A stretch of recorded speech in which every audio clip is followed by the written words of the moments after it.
today. The Yankees and Chicago White Sox opened up the season after wading through this week's snowstorm at covered Yankee Stadium. And in the fifth inning, tied 4-4, Ron LeFlore triples to right center, scoring Billy Allman for the Sox in a 5-4 lead. Steve Kemp drives in LeFlore to make it 6-4 Chicago. Then in the Yankees' sixth, Dave Winfield with an opposite field home run on the right field post, scoring Ken Griffey to tie it up at 6-6. It goes 12 innings, and Ron LeFlore gets the game winner for the White Sox. He singles in Billy Allman. The White Sox and their new uniforms win their opener today, 7-6, and they sweep the doubleheader, winning the second game 2-0.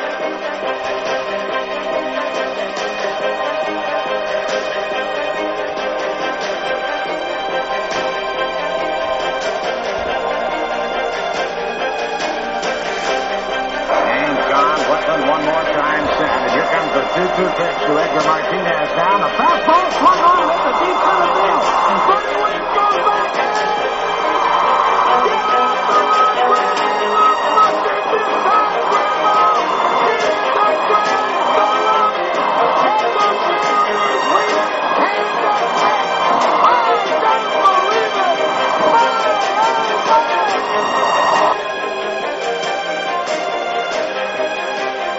From high atop the Robinson Gearing Studio Complex and straight out of God's country, Pawleys Island, South Carolina, the Let's Talk Baseball Podcast Network proudly presents Backwards K Pod. And now, here's the host of the show, Jake Robinson. Good moment, baseball universe. What is up? All around the globe, it's your boy, Jake the Snake Robinson from the Let's Talk Baseball Podcast Network. Half man, half podcast machine. Coming out of Pawleys Island, South Kakalaki, shields down, photons up. Prepare to engage on this week's digital audio program that I call Backwards K-Pod, where we collect ball players and their stories. Want to welcome everyone in from my loyal army of seamheads, and to any of the newbies who may have stumbled onto us here. Come on in, make yourself at home at Backwards K-Pod. As I'm going to continue to make this train continue to roll on. I hope that all you colonists in the United States enjoyed your National Treason Day yesterday. Hopefully everyone in the audience woke up with all their fingers today.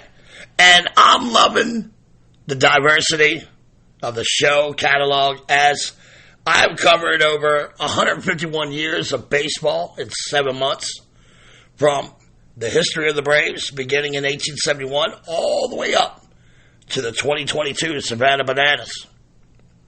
Backwards K-Pod is available on all podcast platforms or wherever you listen to your pods. I prefer to keep that concept free to my audience. I will never send you a bill for being a listener, no Patreon, no crowdsourcing. Yeah, just do me a favor, share the show with other seamheads. Help me grow the show through follows, subscriptions, and downloads.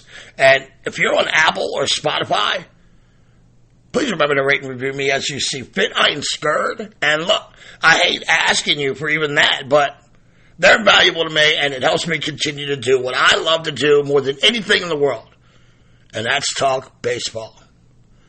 Without this show, I'd just be a pathetic old man sitting in the corner talking to the wall about the intricacies of the hit and run, the utter waste of a goddamn out the bunt is. But this way, the dog is my live audience, and she don't judge. So I'm living my baseball dream, and it's because of each and every one of you listeners right now. So, to that I say thank you. And I tip my cap. I had some great feedback on last week's Savannah Bananas pod. If you missed it, well, like I said, I'm available on all major platforms. Or you can go over to diamondsnakejake.podbean.com to check out that, or basically any of my other shows that I keep in my archives there, which is all of them. I got a message here from James in Mesa, Arizona. It says, Snake, great show. The Bananas have certainly caught the attention of social media. Who'd have thunk a small minor league team could even have that kind of presence? And there's always a way, I guess. The rules of banana ball would take some getting used to, but I know I would give it a shot. Keep it up, Jake. So, thank you for the message, James in Mesa, Arizona. And you're right on both accounts. I wasn't just talking shit last week when I said, Jesse Cole is an inspiration to me. He's fearless, confident, believes in himself. I look at him as like this marketing hybrid of Vince McMahon, Don King, Bill Veeck. He's got a lot of Flavor Flav in him. And what the dude has done in a region where baseball was literally on her last leg. It's absolutely awe-inspiring. He is a Jedi Master, and I humbly sit at his feet and anxiously wait to see what he does next. As far as the rules, I was able to catch a couple games this weekend, and if you guys want to watch them live, just subscribe to the Savannah Bananas YouTube page, and they do games there live, and, you get your updates and all, and you can watch them live on YouTube. But I was watching them live twice back, last week, and it was great. I actually saw a dude get thrown out of the game for trying to bunt, and that kind of made me horny. So, yeah, the rules take some adjustment, but the games go really quick, and the acts I saw this week were way over the top. Great stuff going on in Savannah, Georgia these days. And again, thank you, James in Mesa. And if any of you would like to send me a message or to the show, you can email the show at backwardskpod@gmail.com or the myriad of other social media sites, Facebook, Twitter, YouTube, LinkedIn. I'm all tangled up in the web, brah. Look and ye shall find. And then go ahead and drop a snick a line. Easy peasy, lemon squeezy. And before I call all aboard, get this train moving again, I want to let you guys know that the next 2 weeks here at Backwards K-Pod is going to be bonkers. And the snake is up to the challenge. Next week, I will have the regular Backwards K-Pod show on Tuesday because, that's what I do here. And I'll tell you about that topic for next week's show at the end. You veteran OGC heads, you know how I do it, right? But later in the week, on Friday, I will be dropping my interview with world-renowned baseball artist Greg Kreindler on BKP. I can't wait to hear about his new projects he's working on, what he has been up to since the last time I spoke to him. That was around the time COVID-19 was beginning to surge, so I can't wait to put that out in the Podverse. And then that Tuesday after that will be All-Star Day. And wouldn't you know it, that day you can wake up and hear the BKP history of the All-Star Game show right before you settle in and watch the game. So let's recap what I just said for the ADD faction of my audience. Next Tuesday, Backwards K-Pod as usual. Next Friday, there is a bonus show, an interview with Greg Kreindler.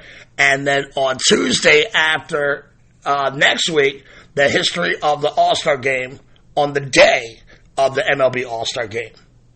And I can't set it up any better than that, folks. That's top of the rotation stuff. That's a royal flush draw, folks. And I just want to repay my beautiful audience, and this seems like the perfect way to do so.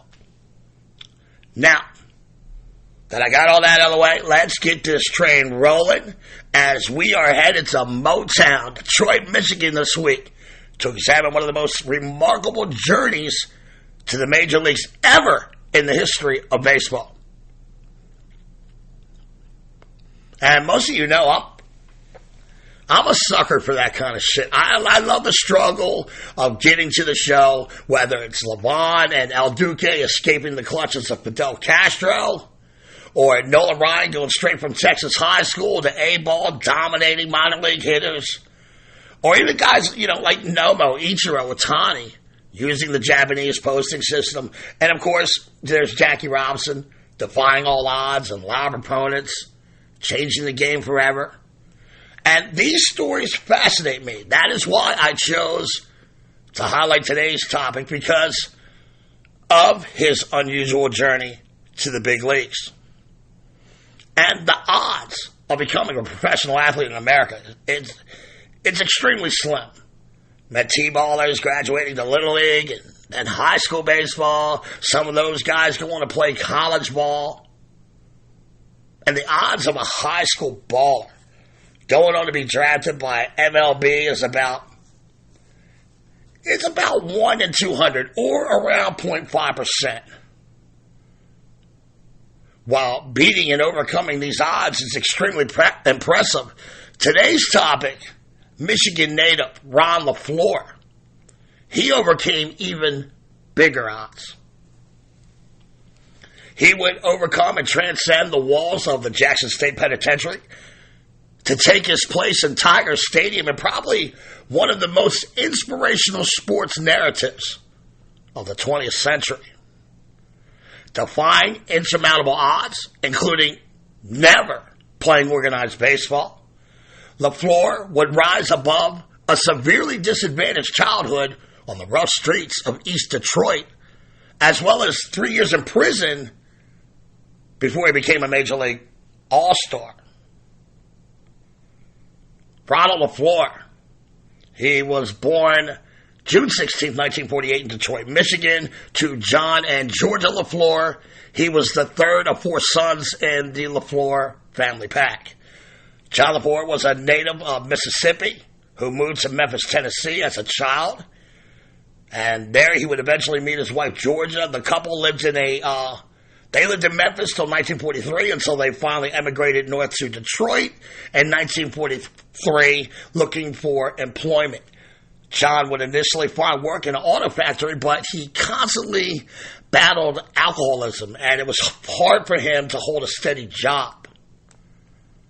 Ron grew up on the Detroit's east side, blue-collar working class, part of the city that was riddled with crime, prostitution, drugs. From an early age, the influences in Ron's environment led him down a path of truancy, drug use, pimping, and a wild range of crimes, including robbery, especially robbery. LeFlore, in his own words, from his autobiography Breakout, From Prison to the Big League, he opines that stealing was my specialty. As far back as I can remember, I was always stealing things and getting away with it. Every time I went to the store, I would steal something, even if it was just a rubber ball, just to show the other kids I can do it. Sometimes I would steal just for the thrill of it. I got away with so much stuff that I began to believe I couldn't get caught. However, Ron's crimes became increasingly more brazen, serious, violent as he matured. As a teen, he spent 19 months in a state reform school, but that experience did little to deter the fearlessness of LeFlore. So on a cold January night, 1970, LeFlore and 2 accomplices, after snorting heroin all night, they decided to rob D's. It's like this neighborhood nightclub bar. It's across the street from the Chrysler Mack Avenue stamping plant. And LeFlore, who carried the .22 semi-automatic rifle in the robbery, was quickly caught and convicted, which led to a 5 to 15-year sentence for armed robbery. LeFlore entered Jackson State Prison on April 28, 1970. His first year and a half, it included long stays in solitary confinement as he resisted changes to a more disciplined and regimented environment. He rejected work assignments, and he was constantly putting COs to the test with his sheer belligerence. And it wasn't until like a year and a half in or so that he began to understand the concept of time off for good behavior. So while incarcerated at Jackson, Ron had his first experience with organized baseball in his life. And he played baseball there, and according to prison scorekeeping records, which, they are what they are, right? He hit .469 in 1971 and .569 in 1972. He also became acquainted with Jimmy Corrala, another inmate who was serving 4 to 20 for extortion. Believing that LeFlore had professional baseball talent, Corrala reached out to his friend, Jimmy Boutsikaris, co-owner of Detroit's popular Lindell's Athletic Club, a bar that was frequented by many Detroit sports celebrities at the time. And Bucciacoris, a classic Detroit bar owner, he knew many people in both high and low places, if you know what I'm saying. And he was a good friend of Tigers manager Billy Martin. It was through this series of networking that Billy Martin would visit LeFlore in prison on May 23rd, 1973.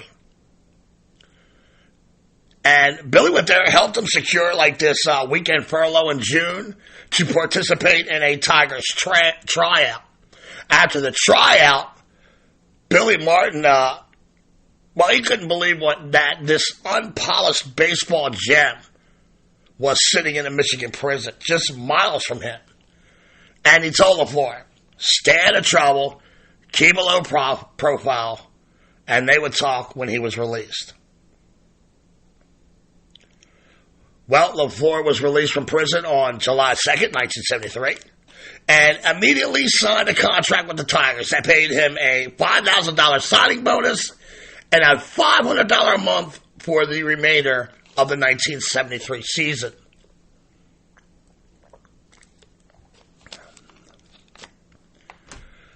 The 25-year-old was assigned to the Clinton, Iowa Pilots of the Class A Midwest League.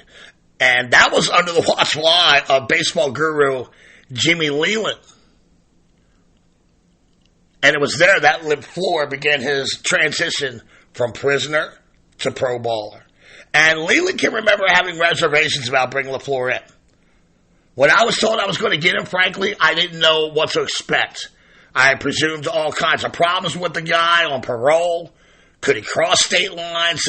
Did I have to keep him out of bars and pool halls? What happens if a brawl breaks out on the field and he gets involved? Well, as it turns out, I didn't have any problems with Ronnie at all. I guess the prison experience must have helped him rather than hurt. And that was Jimmy Leland, quote. LeFlore appeared in 32 games for the Midwest League champions. They finished with a .277 average, 1 home run, 8 RBIs, and 2 stolen bases.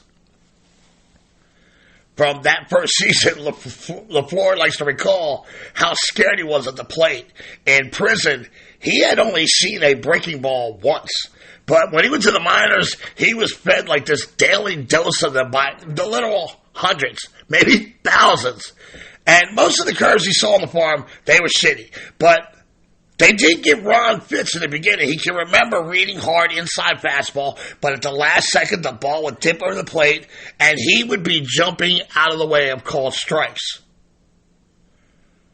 He also remembered the odd sensation of playing night games, something he had never done before, noting that, in prison, they had other uses for floodlights.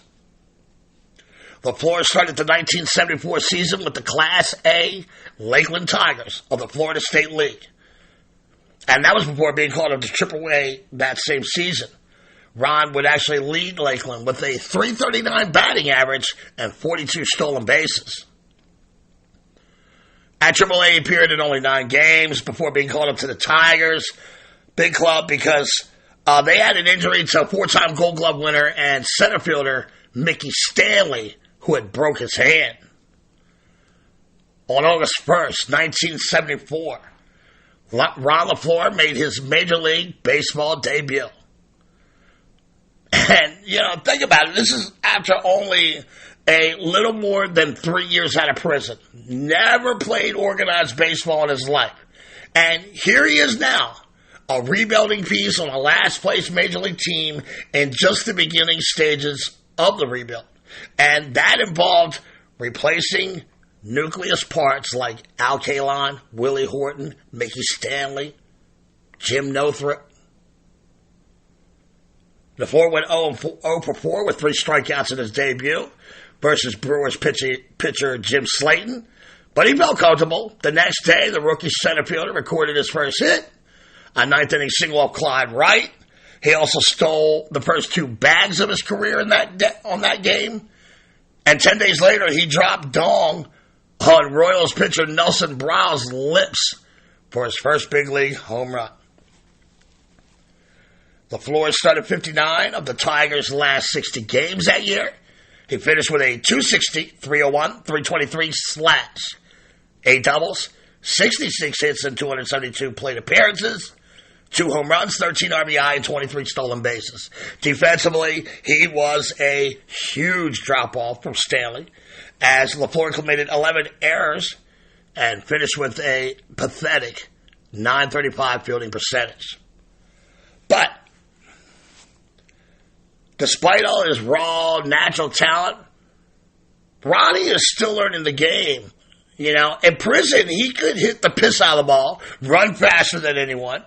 And after that, he actually didn't know what the hell he was doing. The strides he made as a ball player in Jackson were really like the results of the gifts that the good Lord had given him. Now, fast forward 4 years later, and LeFlore is learning his craft at the highest level on the planet, Major League Baseball. 1975 taught LeFlore about the growing pains of baseball, the ups and downs of a cruel, heartless bitch named baseball, who will humble all of us when we think we have her all figured out. He started the season great. By the All-Star break, LeFlore is busting out with a .289 average, 7 home runs, 28 RBIs, 25 stolen bases. By contrast, the second half of 75 was a test to both LeFlore and the Tigers front office, as he had a paltry 206 with 1 dong, 9 ribs, and 3 stolen bases after the break. On a positive side, his fielding improved significantly as he committed 2 fewer errors than in 74, and he raised his fielding percentage to .973. However,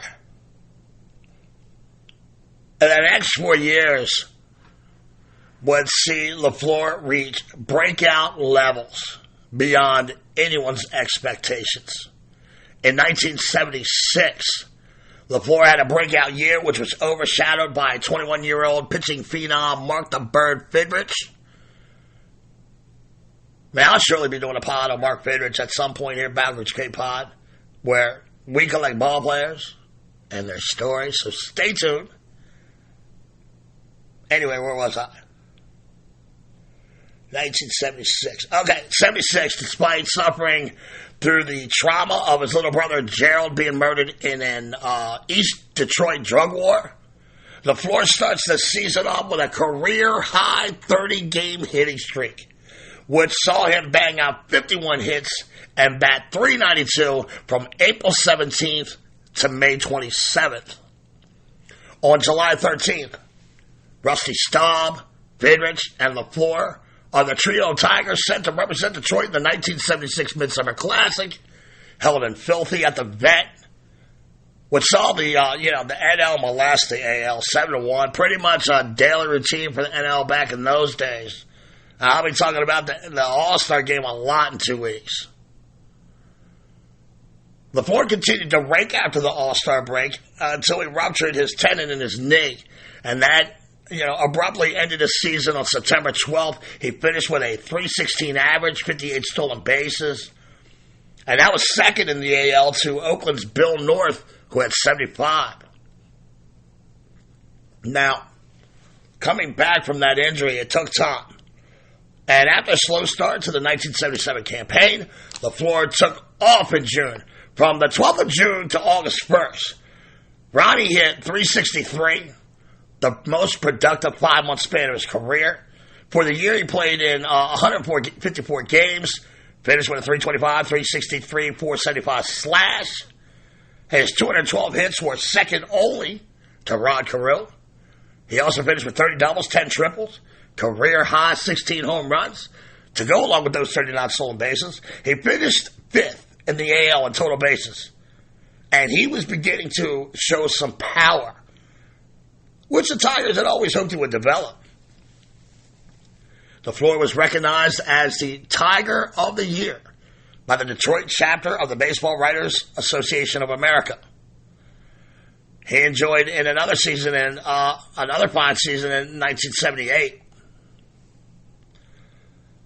Although his average dipped to .299, he did lead the league, the American League, and both runs scored with 126 and stolen bases with 68, while driving in a career-high 62 runs from the leadoff position. On August 11th, 1978, he hit an infield single off Britt Burns to start a 27-game hitting streak, making him and the immortal Ty Cobb as the only Tigers to ever have multiple hitting streaks over 25 games. And again, he was recognized as the Tiger of the Year, the first back-to-back winner since Denny McLain in 1968 and 1969. 1979, LeFlore had another all-star caliber season. And in 148 games, he hit 300. He scored over 100 runs for the third straight year, and he stole 78 bags. Second, only to the Royals center fielder Willie Wilson's 83. And on the surface, it looks like Ronnie has found redemption, and it looks to be like this hometown mainstay, a Tigers kind of legacy player. But, you know, under the surface, the tides are always changing, right? 53 games into the 79 season, Sparky Anderson was hired to replace Les Moss, who became an interim manager after Ralph Houck was fired in 78, and it didn't take long for Sparky to sour on LeFlore. LeFlore self-admittedly began to enjoy the trappings of baseball superstardom, and he began flaunting them on and off the field. There was an apparent drug problem, and if you remember the Pittsburgh Drug Trial Show, this is during that time period. If you haven't heard that one, you need to check it out at diamondsnakejake.podbean.com. And there were a lot of groupies and shady characters coming in and out of the Tigers clubhouse, and quite honestly, Sparky wasn't feeling that shit. And true to Sparky Anderson, my way or the highway style, Detroit traded LeFlore to Montreal for pitcher Dan Schatziner.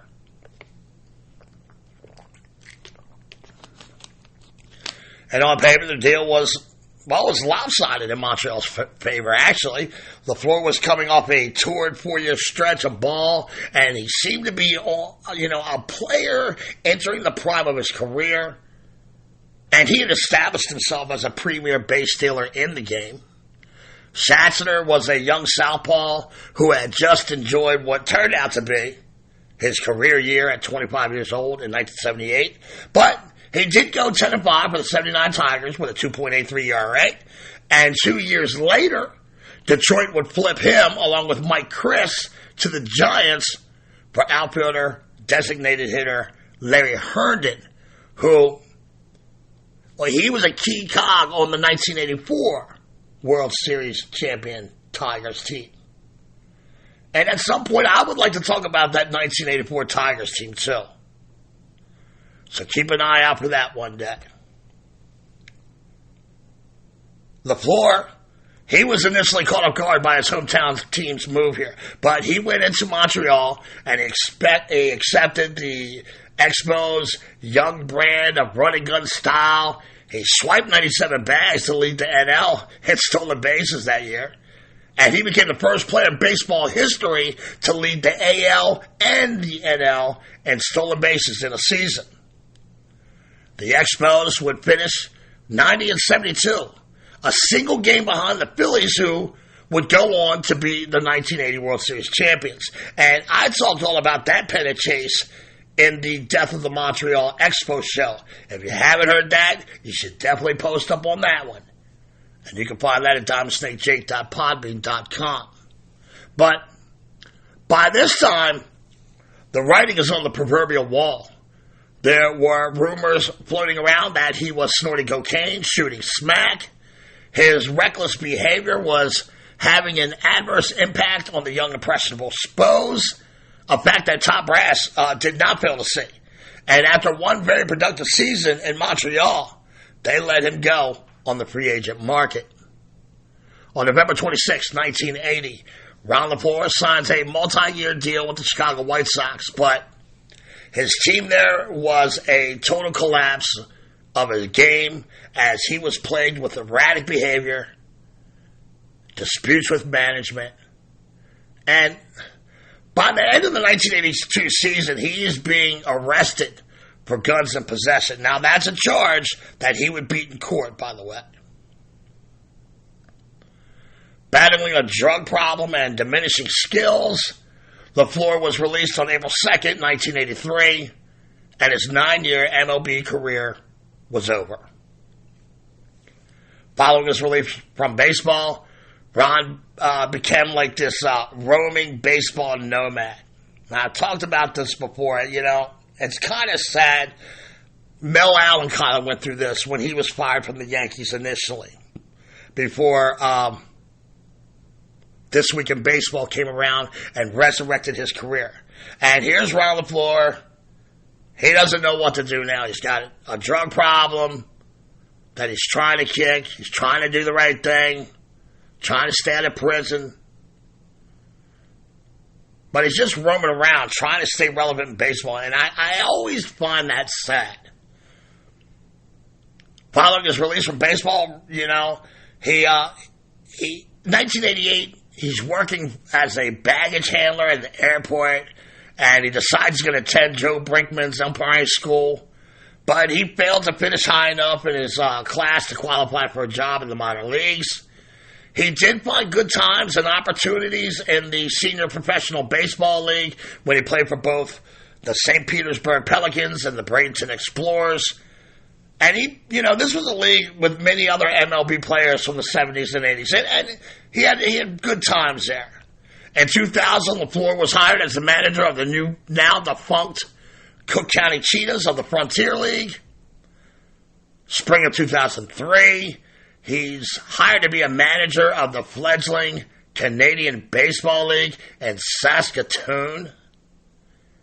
That league would fold halfway through the season. I mean, oy vey. That just sounds dreadful. I mean, my listeners in Saskatoon, I love my Canadian brothers and sisters. But I'm asking you, could baseball in Saskatoon ever work? I don't know. I've never been there. It just seems like, someone should have, talked him out of that gig right there. I mean, good Lord. Today he resides in St. Petersburg, Florida. In 2011, Ron, who says he began smoking at 9 years old, he lost his right leg to an arterial vascular disease as a result of smoking cigarettes all those years. And he now limps with a prosthetic leg, a cruel fate for one of the fastest tigers who ever lived. A constant reminder about the importance of decision-making in one's life. LeFlore has no health insurance. He lives month to month on both disability and his baseball pension. And he has said before, and I quote, "I really needed guidance, and I didn't get that. How come I didn't get that? I needed somebody. I really did. Especially considering where I came from.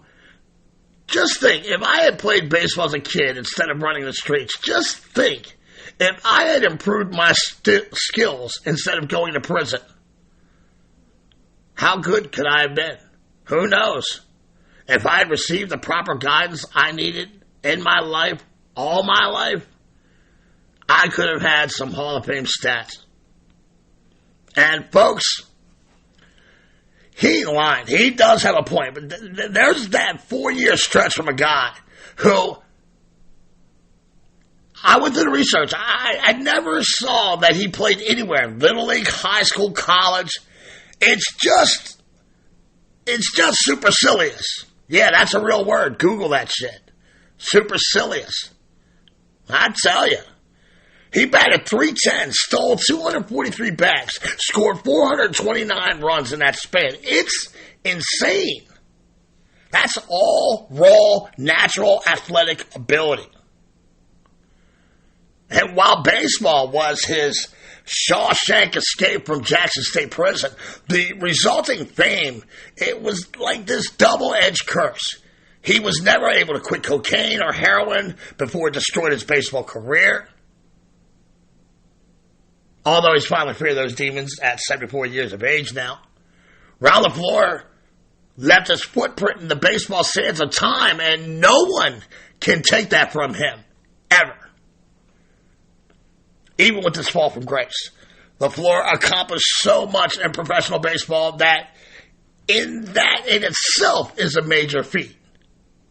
No formal background, and then an MLB All-Star within 5 years. I meant what I said. Supercilious, dude. Ron LeFlore, he's a reminder to me that life has as many twists and turns, but it is talent that separates us from each other. And LeFlore is a cautionary tale. And folks, I think I'm going to end it right there. I know that Ron on occasion does speaking gigs, but for the most part, he stays out of the public eye, and he and his wife Emily, they live a quiet life down there in Florida. There are some things out there about Mr. Flore if you ever want to learn more about him, including the 1978 made-for-TV movie, 1 in a Million, starring LeVar Burton as Ron LeFlore. And it also stars Paul Benjamin, Matt Sinclair, and even Billy Martin himself. And for all you CMed bookworms in my audience, check out Breakout, From Prison to the Big League. Found it very useful in my research, very informative, and there are a few things out there that you can find on YouTube as well. I want to take a look at Ron LeFlore's final stats. 9-year baseball career with the Tigers, Expos, and White Sox. He got a career WAR of 18. 1,283 hits, 731 runs scored. 172 doubles, 57 triples, 59 home runs, 353 RBI, 455 stolen bases. That's an average of 67 for every 162 games that he played. He was caught 142 times. And he had a 288, 342, 392 slash with a 734 OPS and a 104 OPS plus. 1 All-Star start, 4 top 20 MVP finishes, probably the greatest Tiger to ever wear number 8 up to this point. Certainly the most memorable journey. And folks, just an unbelievably down-to-earth story. No superhero saves the day. No happy endings. You know, this is a story about the journey, man. And Ron LeFlore's journey still continues to this day. So, sometimes it's bigger than the baseball journey. Sometimes it's the journey of life. And I want to thank you guys for stopping by. I mean, really, what an interesting dude. I hope you enjoyed listening as much as I enjoyed presenting. As we put another Backwards K pod in the books, I set my eyes on next week. Like I said in the beginning, it's going to be a fast-paced attack on your baseball conscience, as I will literally give you 3 shows in 7 days starting next week. I told you about my interview with baseball artist Greg Kreindler. I will drop that tentatively on Friday, July 15th. I also told you that the MLB All-Star Game, which is Tuesday, July 19th, I will make sure you wake up that morning with the history of the All-Star Game pod to listen to before the game. And I believe the only thing I haven't told you about was, well, next week's regularly scheduled show on the 12th. Folks, next week, we take a look at one of the most endearing baseball stadiums from yesteryear as we talk about Crosley Field, the baseball cathedral that used to stand in Cincinnati. I don't know hardly anything about it, and that's just how I like it. But look, that's another story for another pod here at Backwards K Pod, where we collect ball players and their stories. Parents, if you see your kid sitting on the couch looking bored AF, by all means, take him or her outside and play a game of catch. Thank you all for coming out. God bless and win the day.